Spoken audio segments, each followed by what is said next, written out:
Bismillahirrahmanirrahim. Assalamualaikum warahmatullahi wabarakatuh. Alhamdulillah, hamdan syukran, wassalatan wassalaman ala rasulillah wa ala alihi wa sahbihi wa man tabi'ah. Usikum wa iyaya bitaqwallah, faqad fazal muttaqun. Qala Allah ta'ala fi kitabihil karim, a'udzu billahi minasyaitonir rajim. Ya ayyuhalladzina amanu taqullaha haqqa tuqatih wa la tamutunna illa wa antum muslimun. Ayyuhal ikhwah wal akhwat, a'azani Allah wa iyyakum ajma'in. Alhamdulillah, tak terasa kita telah masuk pada hari yang ke-29 dari bulan suci Ramadan 1441 Hijriah. Mudah-mudahan bulan suci tahun ini adalah merupakan bulan suci Ramadan terbaik kita, dan mudah-mudahan nantinya atau tahun yang akan datang kita masih diberikan oleh Allah kesempatan untuk berjumpa dengan bulan suci Ramadan yang akan datang. Kepada akhwat yang dimuliakan oleh Allah Subhanahu wa taala, kita akan lanjutkan kembali pembacaan kitab kita, ya, yaitu 500 tanya jawab masalah jin dan sihir menurut pandangan Islam, karya Syekh Ridho Abdullah Basha. Ya. Hari ini kita akan mulai dengan pertanyaan ke-152. Apakah benar syaitan dibelenggu pada bulan Ramadan? Ya. Apakah bulan Ramadan benar itu setan dibelenggu? Ya. Ini untuk menjawab pertanyaan ini, Syekh membawakan sebuah hadis. Ya. Hadis dari sahabat Abu Hurairah radhiyallahu an, di mana beliau berkata, Rasulullah sallallahu alaihi wasallam bersabda, "Idza kana awwalu lailatin min syahri Ramadan, suffidatis syayatin wa maradatul jin." Jika malam pertama bulan Ramadan tiba, maka syaitan-syaitan dan raja-raja jin dibelenggu. Hadis riwayat At-Tirmizi, Ibnu Majah dan Ibnu Khuzaimah, dihasankan oleh Syekh Al-Albani dalam Sahih Al-Jami' nomor hadis 759. Kemudian riwayat lain dari sahabat Abu Hurairah juga radhiyallahu an, sesungguhnya Rasulullah sallallahu alaihi wasallam bersabda, "Idza jaa Ramadan futihat abwabul jannah wa ghulliqat abwabun nar wa suffidatis syayatin." Jika bulan Ramadan datang, maka pintu-pintu surga dibuka, pintu-pintu neraka ditutup, dan syaitan-syaitan diikat. Ya. Hadis riwayat Bukhari dan Muslim, muttafaqun alaih. Imam Bukhari bisa dilihat pada hadis nomor 1899 dan Imam Muslim pada nomor hadis 2547. Ayyuhal ikhwah, yang dimuliakan oleh Allah Subhanahu wa taala, berdasarkan dua riwayat ini, maka benarlah adanya seton-seton itu dibelenggu ketika masuk bulan suci Ramadan, seperti yang saat ini kita berada di dalamnya. Jadi ketika bulan Ramadan tiba, malam pertama itu setan dibelenggu. Setan dibelenggu. Maka kita lihat di mana-mana kalau Ramadan datang, insya Allah umat Islam begitu bersemangat untuk beribadah, begitu mudah melakukan kebaikan-kebaikan, berkurang kemaksiatan-kemaksiatan. Kita lihat di mana-mana umat Islam berbondong-bondong, berlomba-lomba untuk melakukan amal-amal saleh. Mereka meramaikan masjid-masjid Allah Subhanahu wa taala, rumah-rumah Allah Subhanahu wa taala. Masjid-masjid tiba-tiba menjadi penuh. bahkan sampai membludak keluar. Kadang masjid membutuhkan tenda tambahan karena penuhnya jamaah. Nah, ini sebagai bukti bahwa memang di bulan suci Ramadan itu setan-setan berkurang. Kenapa? Karena dibelenggu. Raja-raja jin dibelenggu. Setan-setan yang jahat ini dibelenggu oleh Allah Subhanahu wa taala sehingga godaannya sangat berkurang. Tinggallah manusia berperang dengan hawa nafsu. Hawa nafsunya, rasa malas, rasa bosan. Namun setannya sedang dibelenggu.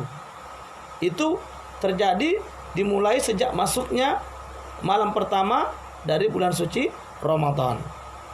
Tidak hanya itu, ikhwanul akhwat yang dimuliakan oleh Allah Subhanahu wa taala, begitu masuk malam pertama bulan Ramadan, maka pintu-pintu surga terbuka. Ini menunjukkan apa? Bahwa di bulan Ramadan ini seolah-olah Allah ingin mengatakan kepada kita, ini kesempatan kalian untuk memasuki surgaku. Maka dibuka seluas-luasnya agar kita betul-betul termotivasi untuk beribadah kepada Allah Subhanahu wa taala. Bahkan tidak cukup hanya di situ, pintu-pintu neraka ditutup oleh Allah Subhanahu wa taala. Seolah-olah Allah ingin berpesan kepada kita, tidak usah takut. Aku ingin menyelamatkan kalian semua dari neraka dan kemudian masuk ke surganya Allah Subhanahu wa taala. Masyaallah. Bukan al-akhwat ini dimuliakan oleh Allah Subhanahu wa taala. Inilah keutamaan bulan suci Ramadan. Bulan yang dimana keberkahan begitu banyak. Dimana pahala-pahala dari amal-amal kebaikan yang kita kerjakan di bulan ini dilipat gandakan oleh Allah Subhanahu wa taala. Amalan-amalan sunnah, pahalanya seperti pahala wajib. Amalan-amalan wajib, pahalanya dilipat gandakan. Berlipat-lipat ganda. Bahkan amal puasanya. Puasanya itu kata Allah Subhanahu wa taala atau firman Allah dalam sebuah hadits qudsi, apa Allah sampaikan, as-siyamu li, puasa itu untukku, wa ana ajzi bih, dan saya yang akan langsung memberikan balasan untuk orang yang berpuasa. Masya Allah. Kalau amalan-amalan lain itu semuanya kembali ke kita, tapi untuk puasa itu untuk Allah, dan Allah yang langsung akan membalasnya. Sungguh agung amalan puasa ini. Tidak cukup hanya di situ. Ibarat akhwat yang dimuliakan oleh Allah Subhanahu wa taala.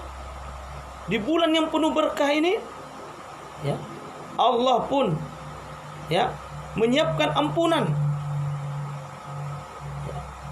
Salat malam yang kita kerjakan di bulan Ramadan ini bisa menjadi asbab ampunan Allah Subhanahu wa taala. Sebagaimana yang Nabi kita Muhammad sallallahu alaihi wasallam sampaikan, "Man qama Ramadan imanan wa ihtisaban, ghufira lahu ma taqaddama min dzambi."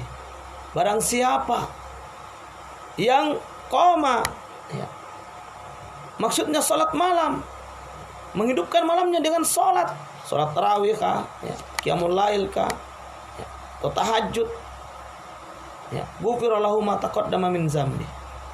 Kalau dia mengerjakan salat itu imanan wahtisaba, dalam keadaan beriman kepada Allah dengan iman yang benar, wahtisaba, dan mengharapkan pahala semata-mata di sisi Allah, maka ghufira lahu, orang ini akan diampunkan dosanya, ma taqaddama min dzambi, apa yang telah lalu dari dosanya. Masya Allah.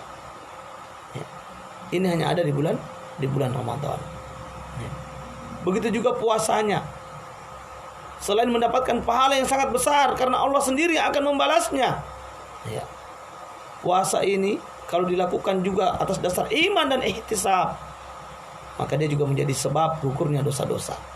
man shoma Ramadan imanan wa ihtisaban ghufira lahu ma taqaddama min dhanbi. Siapa yang berpuasa di bulan Ramadan atas dasar iman dan ihtisab, hanya mengharapkan pahala dari Allah semata, maka diampunkan dosa-dosa yang telah lalu. Ikhwan wal akhwat yang dimuliakan oleh Allah Subhanahu wa taala. Masih ada keutamaan lain dari puasa ini. Apa itu? Ya, di surga ada satu pintu. Yang mana pintu ini hanya dikhususkan untuk orang-orang yang berpuasa, ahli puasa. Apa nama pintu itu? Ar-Rayyan. Ya, Ar-Rayyan. Yang mana tidak memasukinya kecuali ahli siam. Ya. Luar biasa ikhwan wal akhwat yang dimuliakan oleh Allah. Ya, maka di bulan Ramadan kita melihat bagaimana orang berbondong-bondong, berlomba-lomba, meramaikan rumah-rumah Allah, menegakkan salat malam, menghatamkan Al-Quran, bersemangat dalam ibadah. Kenapa? Di antaranya adalah karena syaitan saat itu dibelenggu oleh Allah Subhanahu wa taala. Sufidatis syayatin wa maradatul jin. Diikat setan-setan, dibelenggu oleh Allah. Begitu juga raja-raja jin, sehingga godaannya berkurang, sehingga kita lebih bersemangat. Maka kalau dalam Ramadan kita belum mampu memanfaatkan momentum ini untuk beribadah dengan ibadah terbaik kepada Allah Subhanahu wa taala, kita tidak mampu untuk melakukan berbagai macam kebaikan-kebaikan, maka bagaimana lagi di luar Ramadan? Rasanya sulit untuk kita bisa melakukan amal-amal soleh. Kalau di Ramadan saja kita masih malas, kita masih belum bersemangat, padahal setan sudah dibelenggu, godaannya sudah sangat jauh berkurang. Maka oleh karena itu ikhwan wal akhwat yang dimuliakan oleh Allah Subhanahu wa taala, jadikan Ramadan ini sebagai tarbiyah, momentum untuk melatih diri. Melatih diri untuk sabar dalam ketaatan dan sabar untuk tidak bermaksiat kepada Allah. Kalau Ramadan ini kita lulus, maka insya Allah setelah Ramadan kita akan mampu bertahan, mampu istiqamah. Ikhwan wal akhwat ini dimuliakan oleh Allah Subhanahu wa taala. Maka benarkah syaitan dibelenggu di bulan Ramadan? Jawabannya adalah benar, berdasarkan riwayat dua hadis dari sahabat Abu Hurairah yang diriwayatkan oleh Imam Tirmizi, Ibnu Khuzaimah dan juga Ibnu Majah. Kemudian juga hadis kedua yang diriwayatkan oleh Imam Bukhari dan Muslim. Selanjutnya pertanyaan ke-153. Apa penafsiran firman Allah yang berbunyi, dua jenis orang yang telah menyesatkan kami dari jin dan manusia?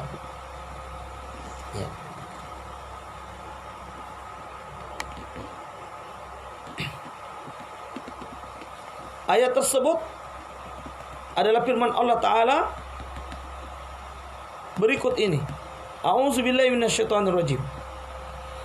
Wa qala alladziina kafaru rabbana arinal ladziina adallana minal jinni wal ins naj'alhuma tahta aqdamina liyakuna minal asfalin. Orang-orang kafir itu berkata, wahai Tuhan kami, perlihatkanlah kami dua jenis yang telah menyesatkan kami, yaitu sebagian dari jin dan manusia, agar kami letakkan keduanya di bawah telapak kaki kami, supaya kedua jenis itu menjadi orang-orang yang hina. Quran surat Fussilat ayat 29. Imam Sufyan Ats-Tsauri ditanya tentang ayat ini, siapakah dua jenis yang menyesatkan manusia? Maka beliau menjawab, yaitu iblis dan ibnu Adam yang membunuh saudaranya. Iblis mengajak setiap orang untuk melakukan syirik, sementara putra Adam mengajak setiap orang untuk mengerjakan dosa besar. Jadi iblis ini mengajak kepada keburukan, kesyirikan, dan dosa-dosa lainnya. Sementara putra Nabi Adam, Kabil, tidaklah ada suatu jiwa yang terbunuh dengan cara yang zalim kecuali ia mempunyai saham dosa padanya. Karena itu dia orang pertama yang mencontohkan pembunuhan. Sedangkan firman Allah, naj'alhuma tahta aqdamina, maksudnya kami jadikan keduanya lebih di bawah kami dalam siksaan, agar azabnya jauh lebih pedih dari kami. Karena semakin rendah tingkatan neraka, maka semakin pedih azabnya. Sedangkan firman Allah, liyakuna minal asfalin, maksudnya agar keduanya berada dalam tingkatan paling bawah dari neraka. Dalam sebuah riwayat dari sahabat Abu Dzar Al-Ghifari radhiyallahu an, dia berkata, ataitu Rasulullah sallallahu alaihi wasallam wa huwa fil masjid fajalastu ilaihi faqala li ya Aba Dzarr hal shallait qultu la qala kum fasalli qala faqumtu fasallaitu thumma ataituhu fajalastu ilaihi faqala ya Aba Dzarr ista'iz billahi min syarri syayatin min syarri syayatinil insi wal jin. Qala qultu ya Rasulullah wa hal lil insi min syayatin? Qal na'am ya Aba Dzarr ala adulluka ala kanzin min kunuzil jannah? Qala qultu bala bi abi anta wa ummi. Qal qul la haula wa la quwwata illa billah fa innaha kanzun min kunuzil jannah. Qala qultu ya Rasulullah famas salatu? Qala khairun mawdu'un faman syaa'a aktsara wa man syaa'a aqall. Qala qultu famas siyam ya Rasulullah? Qal qardun mujzi'un. Qala qultu ya Rasulullah famas sadaqatu? Qala ad'afun mudha'afah wa 'inda Allahi mazid. Qala qultu ayyuha afdal ya Rasulullah? Qala juhdun min mukillin aw sirrun ila faqirin. Qultu fa ayyuma anzalallahu azza wa jalla 'alaika 'azam? Qala Allahu la ilaha illa huwal hayyul qayyum. Al-Baqarah ayat 255 hatta khatamal ayah. Qultu fa ayyul anbiya'i kana awwal? Qal Adam. Qultu aw nabiyyun kana ya Rasulullah? Qal na'am nabiyyun mukallam. Qultu fa kamil mursaluna ya Rasulullah? Qala 300 wa 15 jamman ghafiran. Aku mendatangi Rasulullah sallallahu alaihi wasallam di masjid. Kemudian aku duduk di samping beliau. Beliau bersabda kepadaku, "Wahai Abu Dzar, apakah engkau sudah sholat tahiyatul masjid?" Aku menjawab, "Belum." Beliau berkata, "Sekarang berdiri dan sholatlah." Abu Dzar berkata, "Aku pun berdiri dan mengerjakan sholat." Kemudian aku datang kepada Nabi dan duduk di sampingnya. Beliau berkata, "Wahai Abu Dzar, mohonlah perlindungan kepada Allah dari keburukan syaitan jenis manusia dan jin." Abu Dzar berkata, "Wahai Rasulullah, apakah ada syaitan-syaitan dari golongan manusia?" Beliau menjawab, "Benar." "Wahai Abu Dzar, maukah aku beritahukan kepadamu salah satu harta simpanan surga?" Abu Dzar berkata, aku menjawab, "Tentu wahai Rasulullah, aku jadikan bapak dan ibuku sebagai jaminan." Rasulullah SAW bersabda, "Katakan, la haula wa la quwwata illa billah." Sesungguhnya ia salah satu harta simpanan surga. Abu Dzar berkata, aku bertanya, wahai Rasulullah, apa itu salat? Beliau menjawab, salat adalah kebaikan yang diberikan kepada hamba. Barang siapa berkehendak silakan memperbanyak atau mempersedikit. Abu Dzar berkata, aku bertanya, apa itu puasa? Wahai Rasulullah, beliau menjawab, puasa adalah pinjaman yang pasti dibalasi. Abu Dzar berkata, aku berkata, wahai Rasulullah, apa itu sedekah? Beliau menjawab, ia pahala yang dilipat gandakan hingga berlipat-lipat banyaknya, dan di sisi Allah masih terdapat tambahan lagi. Abu Dzar berkata, aku bertanya, manakah di antara sedekah itu yang paling afdal wahai Rasulullah? Beliau menjawab, yaitu sedekah yang diberikan seseorang dikala sedikit hartanya di saat sempit, atau sedekah rahasia yang langsung diberikan kepada orang fakir. Abu Dzar berkata, aku bertanya lagi, apakah ayat paling agung yang diturunkan Allah kepadamu? Beliau menjawab, Allahu la ilaha illa huwal hayyul qayyum. Quran surah Al-Baqarah ayat 255, ayat kursi. Ya, beliau membacanya hingga selesai. Kemudian aku bertanya lagi, terus siapakah nabi yang pertama kali diutus? Nabi SAW menjawab, Adam alaihissalam. Aku bertanya, apakah ia dulu seorang nabi? Wahai Rasulullah. Beliau menjawab, benar, nabi yang diajak bicara langsung oleh Allah. Aku bertanya, berapakah jumlah para rasul? Wahai Rasulullah. Beliau menjawab, mereka ada 315, jumlah yang sangat banyak. Hadis, ya. Hadis ini berdasarkan penyebutan penulis diriwayatkan oleh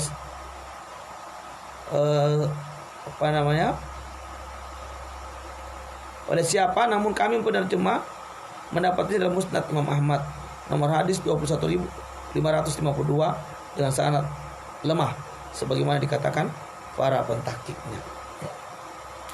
Ibnul Aqwat ini dilakukan oleh Allah Subhanahu wa taala. Inilah kabar, ya, yang diperoleh dari hadis, ya, tentang penafsiran ayat dua jenis yang telah menyesatkan manusia, yaitu dari kalangan jin dan manusia itu sendiri, ya, yaitu sebagaimana disebutkan dalam ayat Fussilat ayat 29, ya. Maka yang menjadi inti pembahasan pada pertanyaan ke-153 ini, bahwa, ya, anak cucu Adam atau Bani Adam atau kita ini manusia itu bisa tersesat karena adanya dua jenis yang menyesatkan, yaitu iblis dari kalangan jin, kemudian, ya, Ibnu Adam dari, ya, kalangan manusia itu sendiri, ya. Yaitu apa? Iblis mengajarkan kepada kita kesyirikan, ya, kemudian, ya, keburukan, ya, dan juga dosa-dosa lainnya. Sementara, ya, anak Adam yaitu Kabil, ya, mengajarkan dosa besar yaitu membunuh, dan setiap kali terjadi pembunuhan di muka bumi ini, ya, maka di sana ada bagian untuk Kabil, karena Kabil lah yang telah melakukan pembunuhan untuk pertama kalinya. Nah, inilah dua, ya, setan yang selalu berpeluang untuk menyesatkan hamba-hamba Allah ini, kita manusia ini. Ada dari kalangan jin dan ada dari kalangan manusia. Kemudian hal ini diperkuat oleh hadis, ya, yang dibawakan oleh Abu Dzar tadi, ya. Meski hadis ini dikatakan secara sanadnya lemah, ya, terdapat dalam Musnad Imam Ahmad, ya, namun, ya, ini sekedar untuk, ya, tarhib, ya, peringatan untuk kita, maka tidak mengapa, ya. Karena ada ayatnya jelas, ya.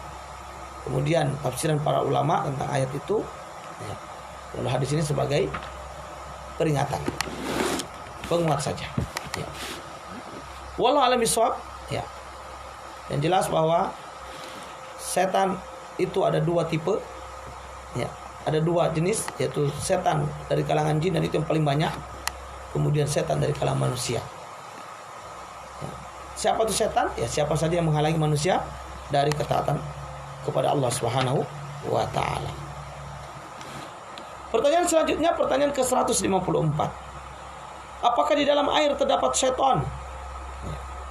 Maka menjawab pertanyaan ini Syekh mengatakan ada. Dasarnya adalah firman Allah Subhanahu wa taala, "Wa minasyayatin may yaghusuna lahu wa ya'maluna 'amalan duna dzalika wa kunna lahum hafizin." Kami telah tundukkan pula kepada Sulaiman segolongan setan-setan yang menyelam ke dalam laut untuknya dan mengerjakan pekerjaan selain daripada itu, dan adalah kami memelihara mereka itu. Quran surah Al-Anbiya ayat 82. Maksud ayat ini, setan-setan itu menyelam ke dalam air untuk mengeluarkan mutiara, batu-batu mulia, dan lain sebagainya. Wa ya'maluna amalan duna dzalik, yakni mereka mengerjakan pekerjaan-pekerjaan lain selain itu yang tidak baik. Maksudnya Allah Subhanahu wa taala memelihara Sulaiman sehingga tidak ada satu setan pun yang tidak menampakkan yang bisa menampakkan keburukan kepadanya.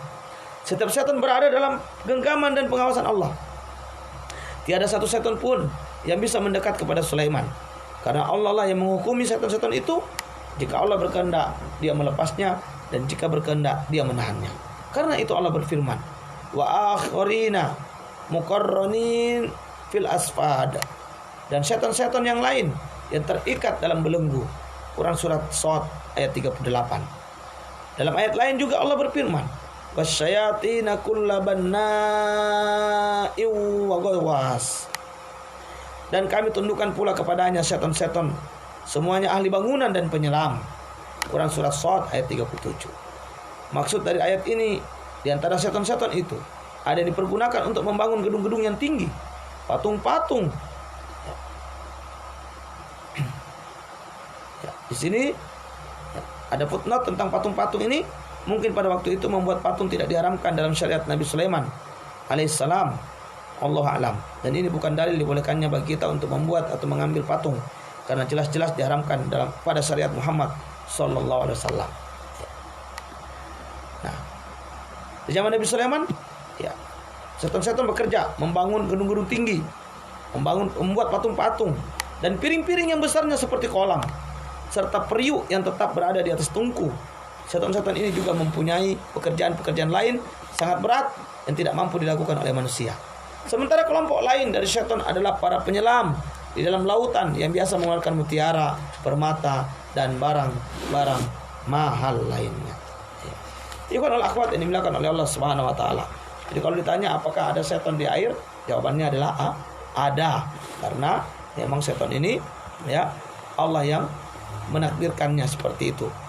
Ketika Sulaiman alaihissalam diangkat menjadi raja yang mewarisi kerajaan ayahnya Daud alaihissalam, maka Sulaiman ini berdoa kepada Allah agar diberikan kerajaan yang sangat luar biasa besar, yang tidak dimiliki orang sebelumnya maupun sesudahnya.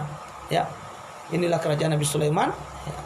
Di antara pasukannya adalah golongan bangsa jin, yang di antara mereka ada tukang bangunan dan ada tukang selam. Ini. Nah, yang tukang selam inilah yang tinggal di air. Maka setan itu ada di air. Karena sebagiannya memang dahulu sebagai penyelamnya Nabi Sulaiman untuk mengambil mutiara, mengambil permata, dan barang-barang berharga lainnya. Ini adalah merupakan mukjizat Nabi Sulaiman yang diberikan kepadanya oleh Allah Subhanahu wa taala. Sehingga kita tidak heran dengan kondisi tersebut. Karena itu adalah mukjizat yang diberikan oleh Allah kepada nabinya. Selanjutnya, pertanyaan ke-155. Apa hubungan antara setan dan hakim? Maka jawabannya, setan senantiasa menyertai seorang hakim yang zalim. Dari Abdullah bin Abi Aufa radhiyallahu anhu, dia berkata, Rasulullah sallallahu alaihi wasallam bersabda, "Innallaha ma'al qadi ma lam yajur, fa idza jara takhalla anhu wa lazimahu syaitan." Sesungguhnya Allah senantiasa bersama hakim selama dia tidak meninggalkan keadilan. Jika sang hakim meninggalkan keadilan, maka Allah meninggalkannya dan akhirnya ia didampingi oleh syaitan. Hadis riwayat At-Tirmizi dalam As-Sunan nomor 1330, Kitab Al-Ahkam, dan Al-Hakim dalam Al-Mustadrak jilid 4 halaman 93, Al-Baihaqi dalam As-Sunan Al-Kubra jilid 10 halaman 134, dan disebutkan As-Suyuti dalam Jam'ul Jawami' nomor hadis 5059. At-Tirmizi berkata, ini hadis hasan. Ini hadis hasan. Nah, demikian itu karena sikap tidak adil merupakan salah satu cabang perbuatan zalim, sementara kezaliman adalah bentuk kemaksiatan yang paling besar, dan maksiat adalah perkara yang sangat disenangi syaitan. Jadi maksiat dan syaitan ibarat teman akrab yang tidak pernah terpisahkan. Karena itu kita mendapati dalam Al-Quran bahwa Allah Subhanahu wa taala memerintahkan kita untuk berbuat adil. Allah taala berfirman, "Wala yajrimannakum syana'anu qaum ala alla ta'dilu, i'dilu huwa aqrabu littaqwa." Dan janganlah sekali-kali kebencianmu terhadap suatu kaum mendorong kamu untuk berlaku tidak adil. Berlaku adillah, karena adil itu lebih dekat kepada takwa. Quran surat Al-Maidah ayat 8. Maka erat sekali hubungan antara hakim dengan syaitan.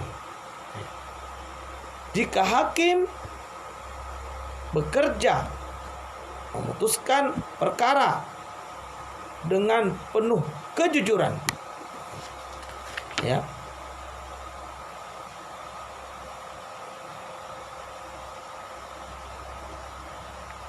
dia memutuskan perkara dengan keadilan, maka Allah bersamanya. Sebaliknya, manakala seorang hakim tidak bisa berbuat adil dalam keputusannya atau zalim, maka hakim ini ditinggalkan oleh Allah Subhanahu wa taala. Sehingga yang datang adalah syaitan yang menemaninya, ya, yang mendampinginya. Maka syaitan itu senantiasa dekat dengan hakim-hakim yang zalim. Kenapa? Karena kezaliman itu adalah dosa paling besar dan kemaksiatan paling besar, sehingga kemaksiatan itu sangat disukai oleh setan. Akhirnya setan datang.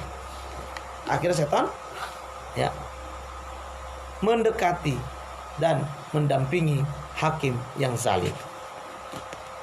Maka sebagai hakim hendaknya mawas diri, berhati-hati, jangan sampai berbuat zalim, jangan sampai memutuskan perkara zalim, jangan sampai keputusan itu dibuat hanya untuk ABS,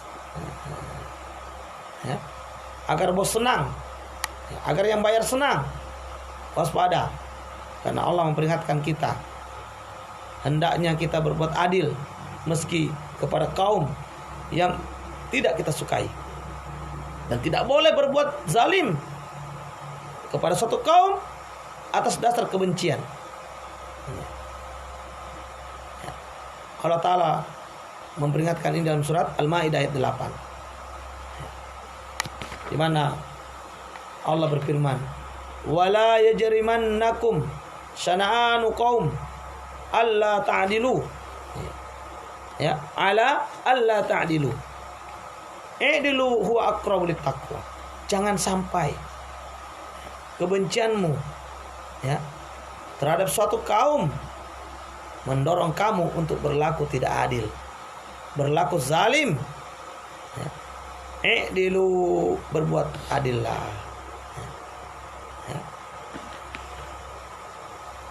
Huwa aqrabu littaqwa. Karena adil itu lebih dekat kepada takwa. Ikhwan wal akhwat yang dimulakan oleh Allah Subhanahu wa taala. Maka siapapun kita kelak dijadikan hakim untuk memutus suatu perkara, maka usahakan betul untuk memutuskan perkara itu dengan seadil-adilnya. jangan melakukan kezaliman. Apapun risikonya, apapun kondisi yang ada, putuskan dengan seadil-adilnya. Karena kalau di dunia ini, paling toh kalau kita memutuskan perkara dengan adil, lalu itu dianggap menyelisih kemauan para pemilik kepentingan, misalnya para bandar atau para pemilik modal, ya, atau para pejabat yang jelas-jelas mereka salah, lalu kita buat keputusan yang zalim membenarkan mereka, maka ingat, ya, kelak di akhirat hakim-hakim yang seperti ini akan mendapatkan siksa yang sangat pedih, siksa yang sangat berat di sisi Allah Subhanahu wa taala. Namun jika hakim bisa berbuat adil, seadil-adilnya dalam perkara apapun, tanpa pandang bulu, yang dibela itu mau rakyat jelata, mau konglomerat, mau pejabat, kalau benar katakan benar, sebaliknya kalau salah katakan salah, maka Allah akan bersama para hakim-hakim yang mampu berbuat adil, ya.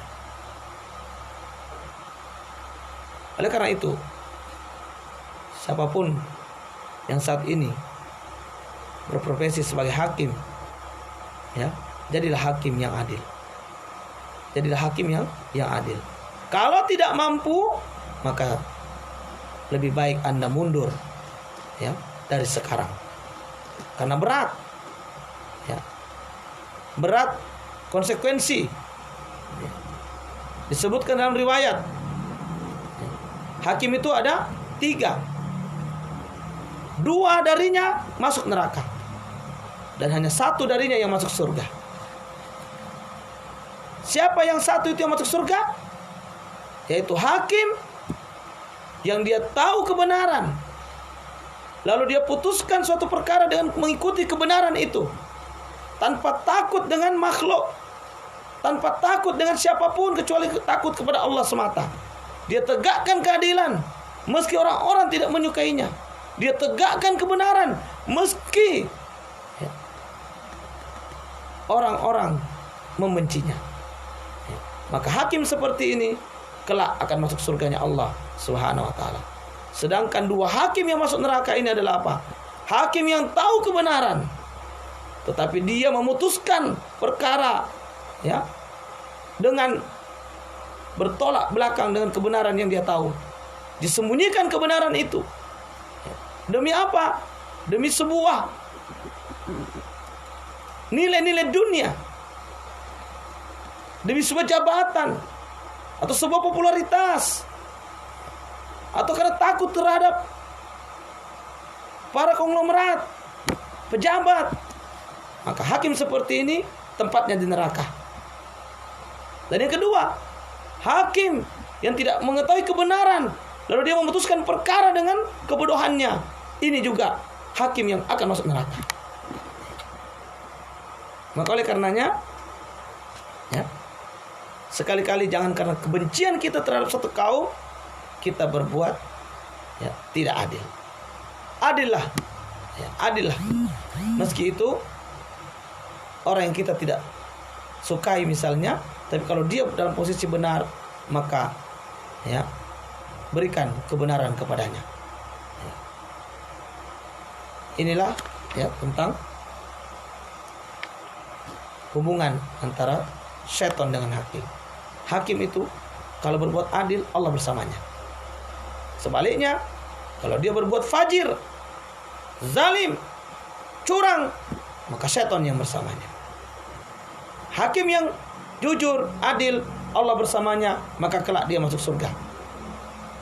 Namun hakim yang curang, yang zalim, kelak dia akan masuk nerakanya Allah Subhanahu wa ta'ala. Wal iyadu billah. Selanjutnya, pertanyaan terakhir pada kesempatan pada subuh atau pagi hari ini, pertanyaan ke-156. Apakah ada hubungan antara setan dan sedekah?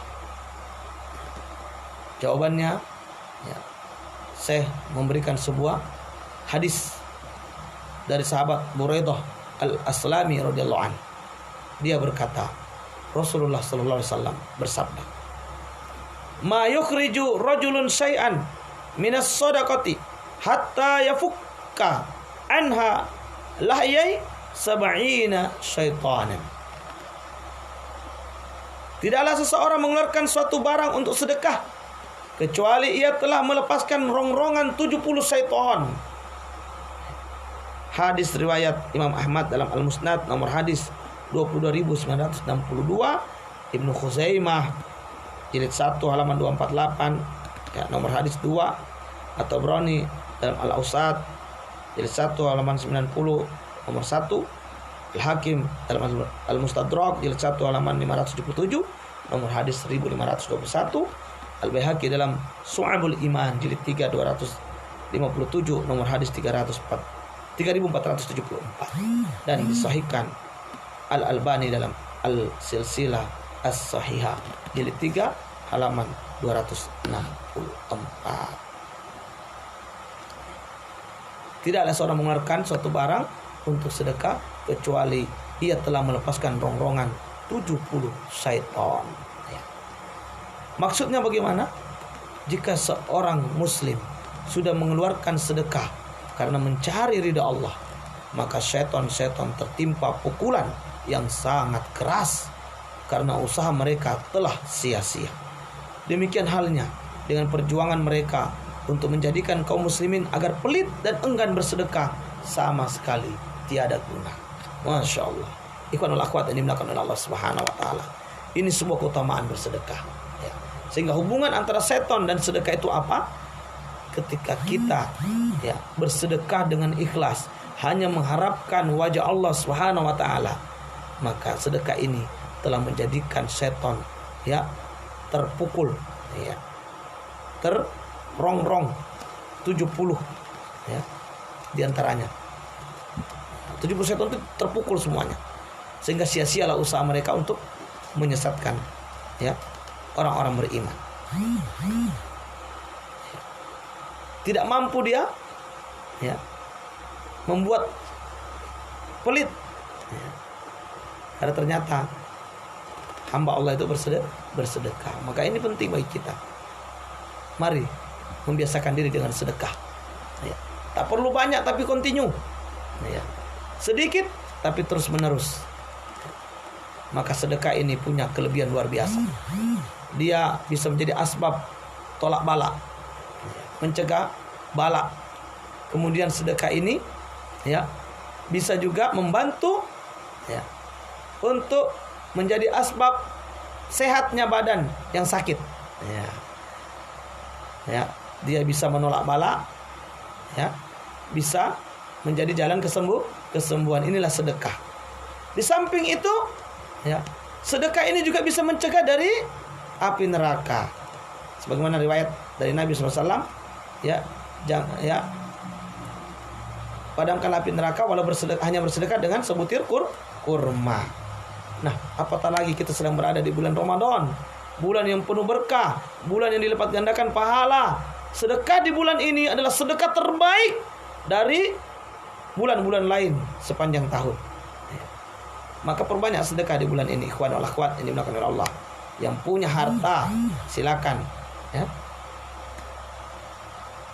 Ya. Waalaikumsalam, masya Allah. Ya, sama-sama Kak. Ya. Alhamdulillah kami sehat. Ya, mudah-mudahan juga keluarga Makassar sehat walafiat semuanya. Ya. Nah, ikhwan wal akhwat yang dimuliakan oleh Allah Subhanahu wa taala, ya. Kalau kita bersedekah, 70 setan terongrong. Mereka seperti terpukul dengan pukulan yang sangat keras, ya. Luar biasa, ya. Ini luar biasa. Sungguh sedekah itu adalah amalan yang sangat luar biasa. Maka jangan pelit untuk bersedekah, ya. Sedekahlah, ya, walau sedikit tapi terus menerus, ya. Dan jangan lupa ikhwan wal akhwat yang dimuliakan oleh Allah Subhanahu wa taala, ini sudah menjelang akhir Ramadan, ada kewajiban yang harus kita keluarkan oleh setiap muslim, yang merdeka, yang muda, yang anak-anak, yang dewasa, orang tua, semuanya. Apa itu? Zakat fitri. Ya, zakat fitrah. Ya. Keluarkan ini. 1 sok dari makanan pokok. Ya, untuk amannya kita keluarkanlah 3 kilo. Kalau itu beras, 3 kilogram. Ya. Silakan. Keluarkan ini, jangan ditahan. Berikan kepada fakir miskin. Bahagiakan mereka di hari raya nanti. Ya. Sudah boleh dikeluarkan mulai hari ini. Ya, 1 sampai 2 hari sebelum Idul Fitri. Ya, sebagaimana pendapat Ibnu Umar radhiyallahu anhu. Ya, boleh dikeluarkan. Ya. Wajibnya kapan? Ya, wajibnya saat ya terbit fajar di hari raya sampai dengan sholat Id ditegakkan. Jangan lupa ini keluarkan, ya. Silakan keluarkan supaya ya sempurna pahala puasa kita dengan zakat fitrah ini. Mudah-mudahan Allah Subhanahu wa taala ya menjaga kita semua dari sifat pelit, dari sifat bakhil, dan menjadikan kita semua orang-orang yang dermawan, dan menjadikan Rasulullah sebagai teladan, di mana disebutkan bahwa Nabi itu kalau masuk bulan Ramadan ya kedermawanannya lebih lagi dari bulan-bulan di luar bulan Ramadan. Rasulullah itu sudah dermawan, tapi kalau masuk Ramadan kedermawanannya ya, kedermawanannya lebih lagi, lebih bertambah lagi ya. Maka silakan yang punya kelebihan harta ya, ayo sumbang, sedekah kepada fakir miskin. Apalagi sekarang pandemi COVID-19, di mana-mana orang kesusahan, banyak orang kehilangan pekerjaan, banyak orang kehilangan mata pencarian. Silakan mulai dari yang terdekat, keluarga terdekat, ya, kerabat terdekat, tetangga terdekat, ya, sampai dengan yang bisa kita jangkau. Silakan perbanyak sedekah ikhwan akhwat yang dimuliakan oleh Allah. Semoga dengan sedekah itu Allah selamatkan kita dari wabah COVID-19 ini, ya. Dan semoga dengan sedekah itu Allah sembuhkan orang-orang sakit di antara kita, ya, di keluarga kita, ya, di karib kerabat kita, ya. Dan semoga dengan sedekah itu, ya, Allah juga, ya, bebaskan kita dari api nerakanya. Dan semoga dengan sedekah itu juga Allah jadikan hati-hati kita, ya, atau Allah buang dari diri kita sifat pelit, sifat pelit. Wallahu a'lam bishawab. Demikian apa yang bisa kita bacakan pada kesempatan pagi hari ini. Mudah-mudahan ada manfaat untuk saya dan kita semuanya. Kurang lebihnya saya mohon maaf.